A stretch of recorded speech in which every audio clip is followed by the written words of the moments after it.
You'd think owning an EV charging network is basically owning a modern gas station. Cars arrive, they plug in, electricity flows, you collect money. It looks almost absurdly simple, but that is almost completely wrong, because the electricity is actually the easiest part of the business. The difficult part is making a machine that can deliver hundreds of kilowatts, survive thousands of charging sessions, connect to a grid that may not want another huge load, and somehow earn enough money from each vehicle to justify the millions spent before the first customer ever arrives. If the electricity is the easy part, then what exactly are you paying millions for before a single car shows up? Take a modern, fast charging site. You aren't just buying a charger. You're buying power electronics, switchgear, transformers, cabling, civil construction, networking equipment, payment systems, software, permits, utility interconnection, and, increasingly, hardware capable of delivering several hundred kilowatts to a single vehicle. Modern systems are already moving toward 350, 400, 500 kilowatts and beyond, and Tesla's current V4 supercharger architecture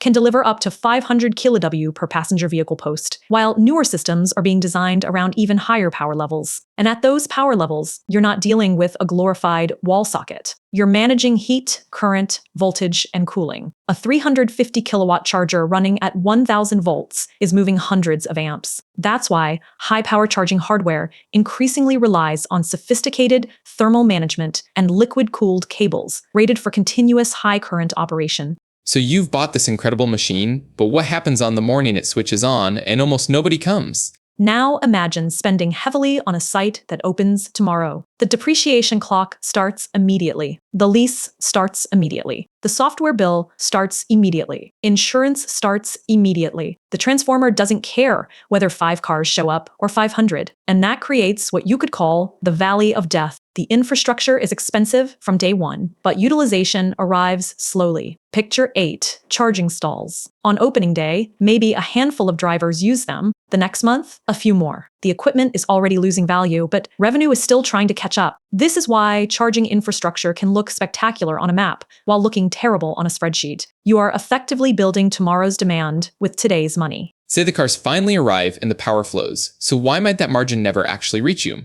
And then the second problem arrives. Electricity isn't just something you buy. It's something whose price can change underneath you. Suppose your charging network sells a driver 50 kilowatt hours for a comfortable margin. You might think that margin belongs to you. Not necessarily, because your utility bill can contain another charge based on the highest power level your site demanded during a billing period. Demand charges are designed to recover the cost of keeping enough grid capacity available for high-power customers, and some utilities calculate them using intervals as short as 5 minutes. So imagine 4 cars arrive almost simultaneously. Each begins charging at 250 kilowatts. Suddenly, your site is pulling roughly 1 megawatt. You might have generated a nice afternoon of charging revenue, but that peak can influence the utility bill for far longer than those cars were actually plugged in. This is the invisible war for margin. You aren't simply asking, how much did we sell? You're asking, what did the grid charge us for being capable of selling it? And this is why the smartest charging networks don't simply turn every charger on to maximum power. They manage the load. They shift charging. They use software. They sometimes add stationary batteries. They negotiate utility arrangements. Because a charger operating at full power is great for the driver. It isn't automatically great for the owner. NREL research has specifically examined how fast charging stations can dramatically affect site power demand, with individual chargers reaching levels around 30-50 kW. So now you have an interesting contradiction. Customers want faster charging. Operators want higher utilization. But higher power can increase infrastructure requirements, electricity demand, and equipment stress. And that brings us to the machine itself. You can outsmart the grid with software, but can you outsmart the hardware when a stall breaks on a busy afternoon? A charger rated for 400 kilowatts doesn't mean it casually pushes 400 kilowatts all day. Heat builds up. Connectors experience repeated thermal cycles. Cooling systems have to work. Cables are repeatedly handled by customers. Power electronics sit in harsh outdoor environments. And every failure has a multiplier effect. Imagine one stall breaks at a busy highway station. You haven't just lost the electricity that stall could have sold. You've increased waiting time for every other driver. Some drivers leave. Some choose another network. And now the broken charger has created lost revenue somewhere else. Reliability becomes part of the product. That is why Tesla now markets its charging hardware to businesses not merely as equipment, but as a combination of hardware, software, network operations, maintenance, and uptime, advertising more than 80,000 supercharger stalls globally, with systems it says can exceed 99% operational uptime. And this leads to the strangest part of the business. The best charging station isn't necessarily the one that sells the most electricity.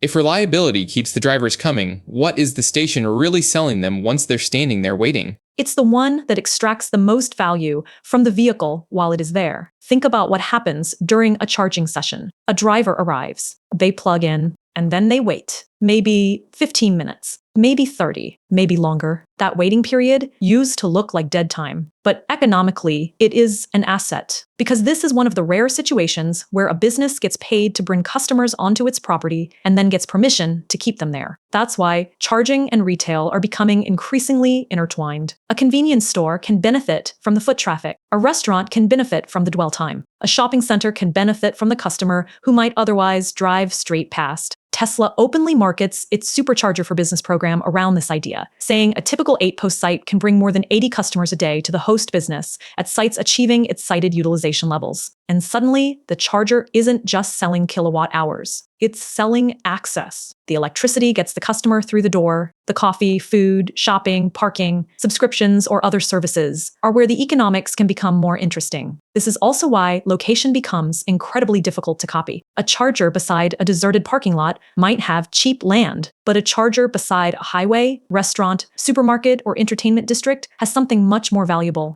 demand. Research using hundreds of thousands of charging events has found that utilization is strongly influenced by nearby amenities, EV density, and proximity to high traffic routes. So the real competition isn't simply between charger manufacturers, it's between locations. And this changes the entire business model. The network with the cheapest charger doesn't necessarily win. The network with the best combination of power availability, reliability, location, utilization, and customer experience wins. You found the perfect location and the perfect model. So what happens when cars stop needing to sit there at all? But there's another problem waiting around the corner. What happens when cars get much faster at charging? Right now, a 30-minute charging stop creates a valuable window for restaurants and retailers, but battery technology is moving quickly. The International Energy Agency says newer battery chemistries, higher voltage architectures, and improved power electronics are pushing charging speeds dramatically higher, with some platforms making a near full charge possible in roughly 10 minutes, while passenger car megawatt charging has already emerged. And solid-state batteries could push this even further. In 2026, Stellantis and Factorial reported road testing of a solid-state battery system, with the cells demonstrating 15 to 90% charging in about 18 minutes. The important question isn't whether one battery can do this. It's what happens to the economics if many cars eventually can. Because faster cars are both good news and bad news for a charging network. Good news, because a charger can serve more vehicles. Bad news, because the customer spends less time sitting there. The exact thing you were using to monetize the charging stop starts disappearing. So what does a charging network eventually have to become? Probably something much closer to an energy platform than a gas station. The winners will need enough utilization to keep expensive hardware productive, enough pricing intelligence to survive changing electricity costs, enough reliability to earn driver trust, and enough site economics to monetize the customer beyond the electrons themselves. And the numbers matter. Imagine that you spend $1 million developing a site and need roughly $160,000 a year in cash generation to recover that investment over 10 years at a 10% required return. At a contribution margin of 15 cents per kilowatt hour, you'd need more than 1 million kilowatt hours every year just to generate that contribution before many other costs. That's roughly 3,000 kilowatt hours every single day. And that's why a charger sitting empty is not an inconvenience. It's a destroyed return on capital. The entire business is a race to make every expensive piece of electrical infrastructure productive without pushing the grid, the hardware, or the customer beyond its limits. So, should you own an EV charging network? Maybe, but the gold rush version of the story is mostly wrong. This isn't a business where you spend money on chargers and wait for EVs to arrive. It's a business where you spend enormous amounts of money trying to predict where vehicles will arrive, when they'll arrive, how much power they'll need, what the utility will charge you, how long they'll stay, and what else you can sell them while they're there. And that changes the question entirely. The real question isn't, how much money can I make selling electricity? It's this: how much economic value can I extract from a driver in the few minutes when their battery, my charger, the power grid, and their schedule all intersect? Because the electricity was never really the product. The product was the moment, and the businesses that understand that may own the charging networks of the future. The ones that don't may simply own a very expensive collection of machines that spend most of their lives waiting for someone to plug in.